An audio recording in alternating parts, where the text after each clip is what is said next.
Hey everyone, my name is Michael Jantz, and I am a computer engineer at Florida International University.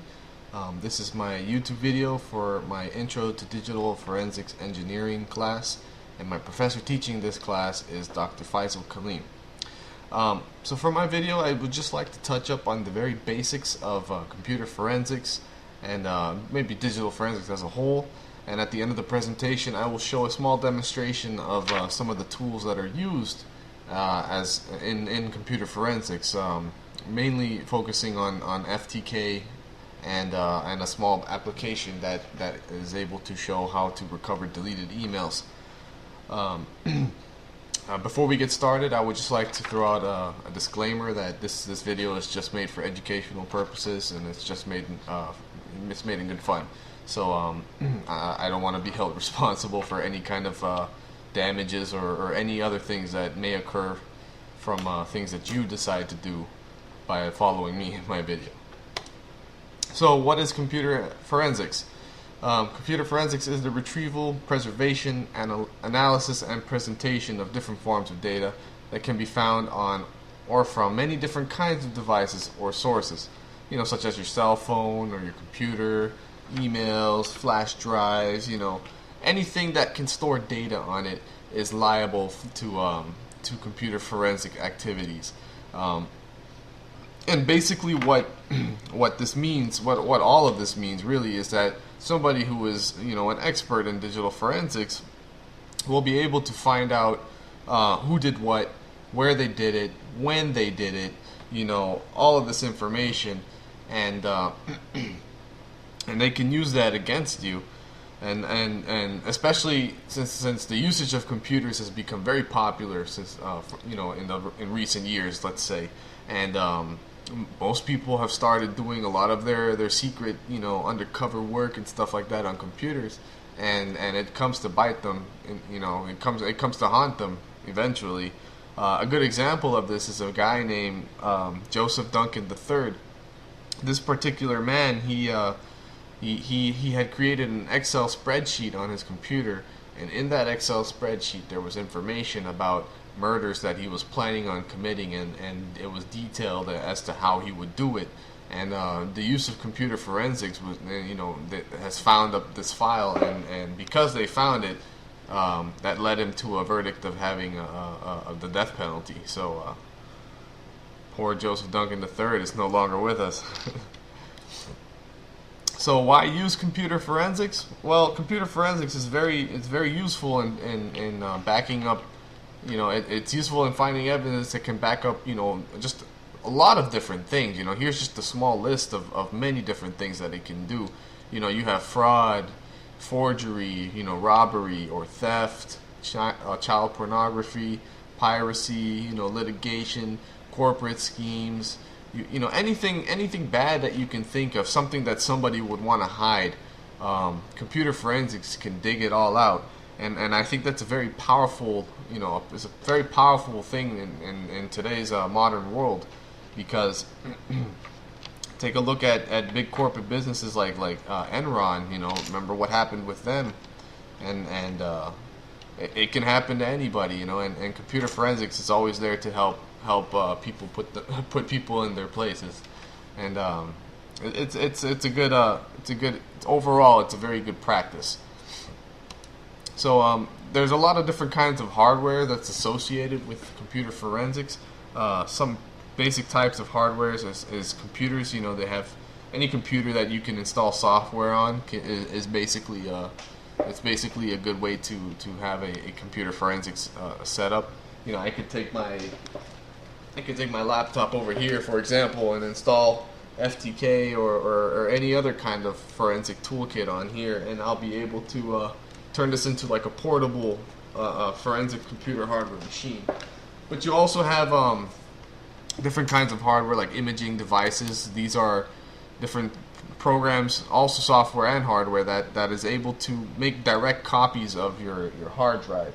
So in other words, an imaging software would be able to take this hard drive over here, and imagine this is my evidence hard drive. I don't want to touch this or make sure that it's I don't want to corrupt any of the data on here, so I will use an imaging device to make an exact clone of this hard drive, and then I can use that new clone to start looking and digging around for evidence. The only downside to using imaging devices is that they're very, cloning hard drives can often take a long time depending on the size. So that's mainly the only downside. Another type of hardware is write blocking devices.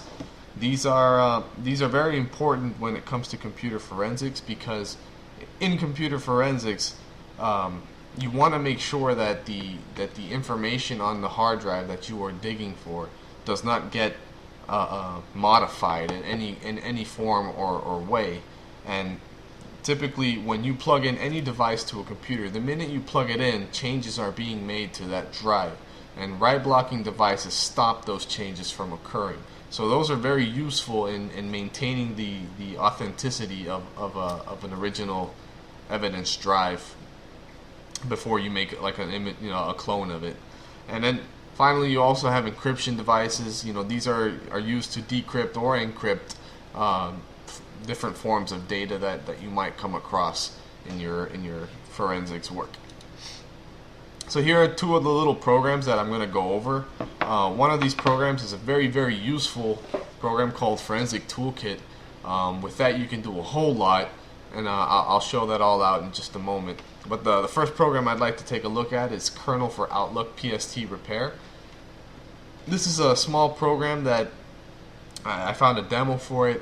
With this program, you're able to open up Outlook mail files, PST files, and you're able to recover things like deleted emails, and you can see sent out emails, deleted sent emails. You can see everything basically that anybody would try to hide from a forensic agent. So let's go ahead and give an example of this and check it all out. So the first thing you're going to do is you're going to open up the kernel for Outlook, and then you're going to browse over to wherever your PST file is. Just for convenience, I placed my PST file on the desktop. So I'm going to go ahead and open that up. So here's my mail file that I made. I just made a couple email addresses and I sent a couple emails back and forth. If I go to my inbox, you can see here a lot of my emails. Here I have one email here that says, "You're awesome. This class is awesome." It really was. You have sent mail, and then you can see here highlighted in red. I try to make it a little more interesting by putting in some funny subjects, things that a thief or a bad person might want to put in their email, something they want to hide. For example, in this particular email that I deleted, the message says, "These are the secret plans for the YouTube video." And the next email is asking his friend to confirm the plans. And if I go into my inbox, oh no, I guess it didn't carry over. I did send in another email that says, "Okay, make sure you delete this email." And so, overall, it's a really, really good, powerful program that helps with email digging and the finding of files and all of that. It's a very, very good program. But unfortunately, this is all it really does. I mean, this particular software is only made for Outlook files, so that's pretty much all you can do. So with that, we're going to move over to the main program that we want to highlight, which is the FTK toolkit, or the forensics toolkit.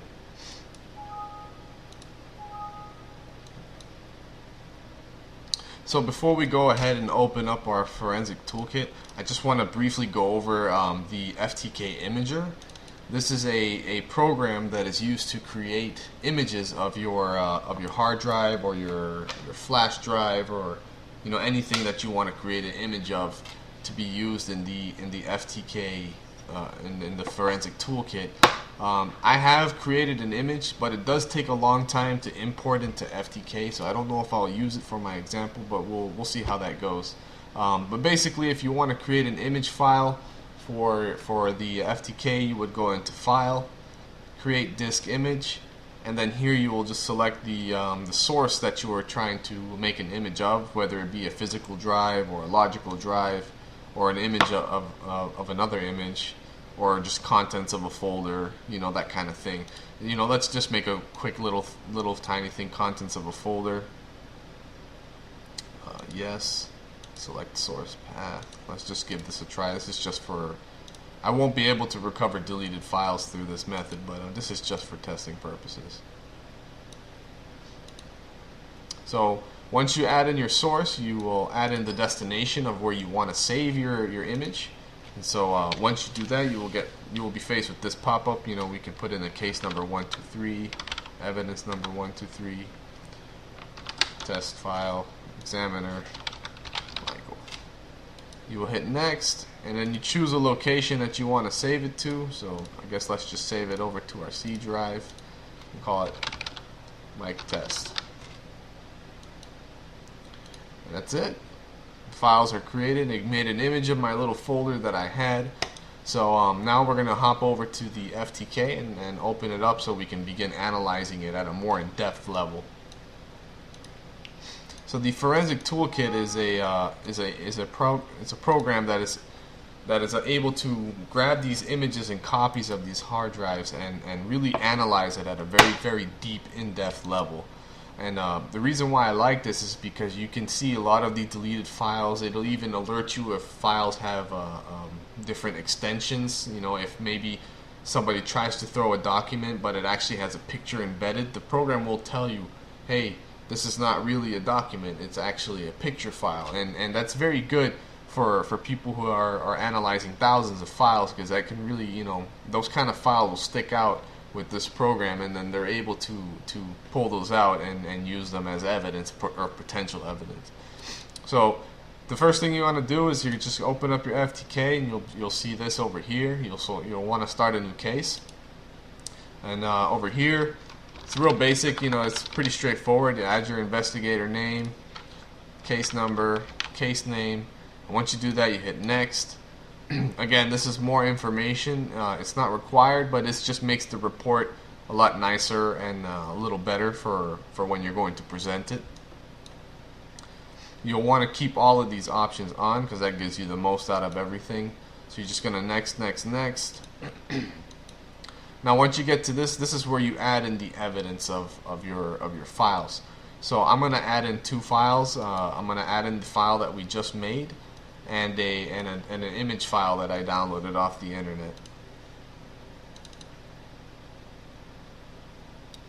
Okay, here we go.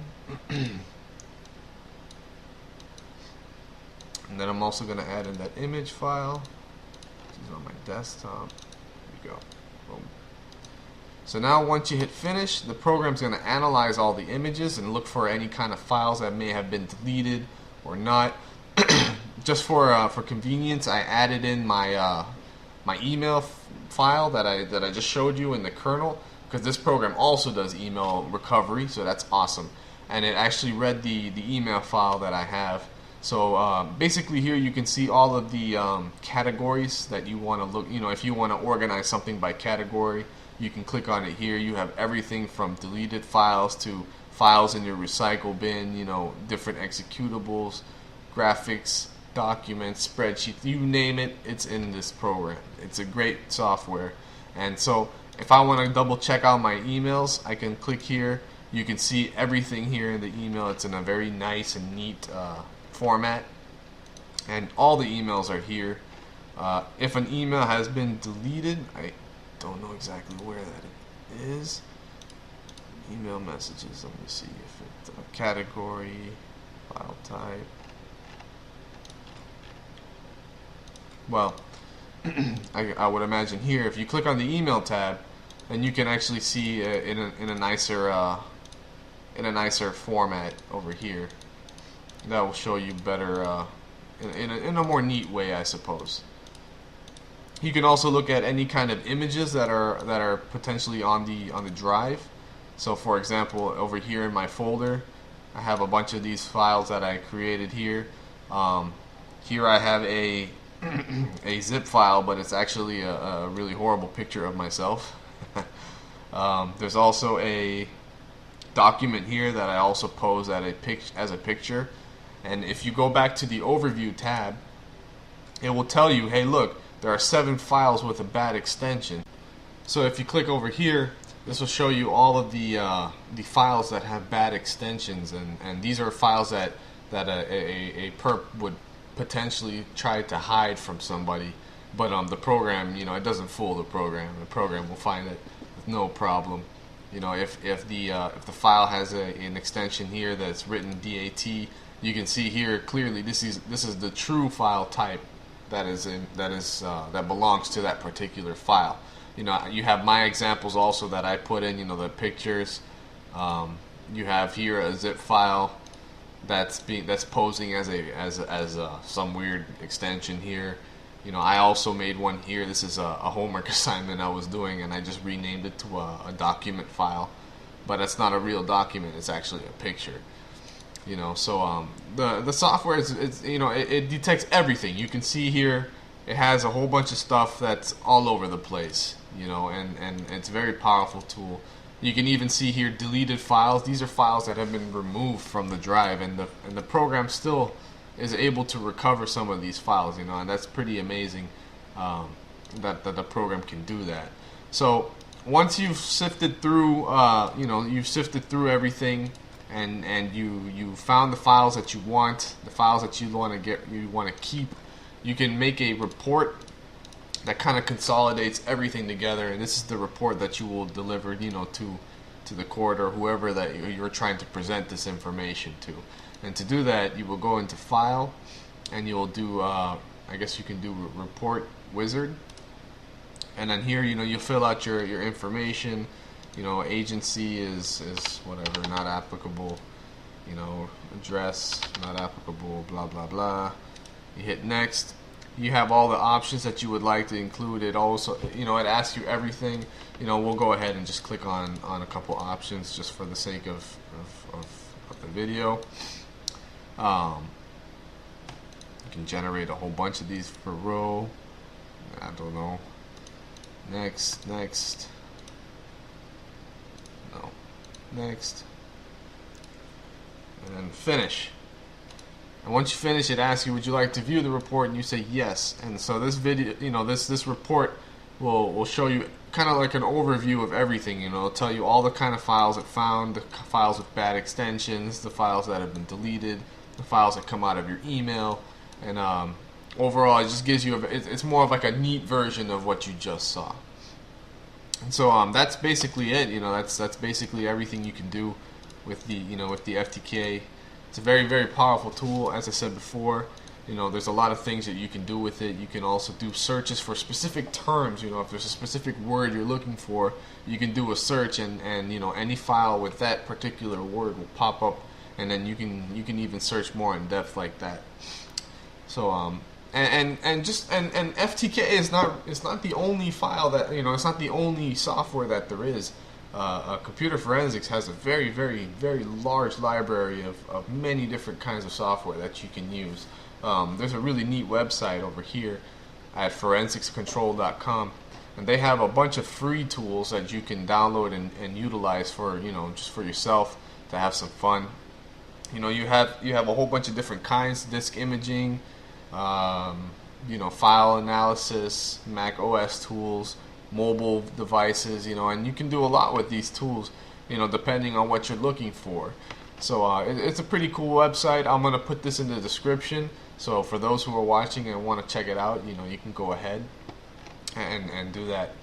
So again, computer forensics is a very powerful thing that's growing in our society today, because everything revolves around computers now. I mean, I wouldn't say everything, but a lot of things are starting to revolve around computers, and having something as powerful as computer forensics is a very good thing to have, so that you can always make sure that everything can be found when people think that it's going to be hidden. So I think that just about concludes my video project for my EEL intro to digital forensics engineering. I hope you enjoyed watching, and thank you for watching, and until next time.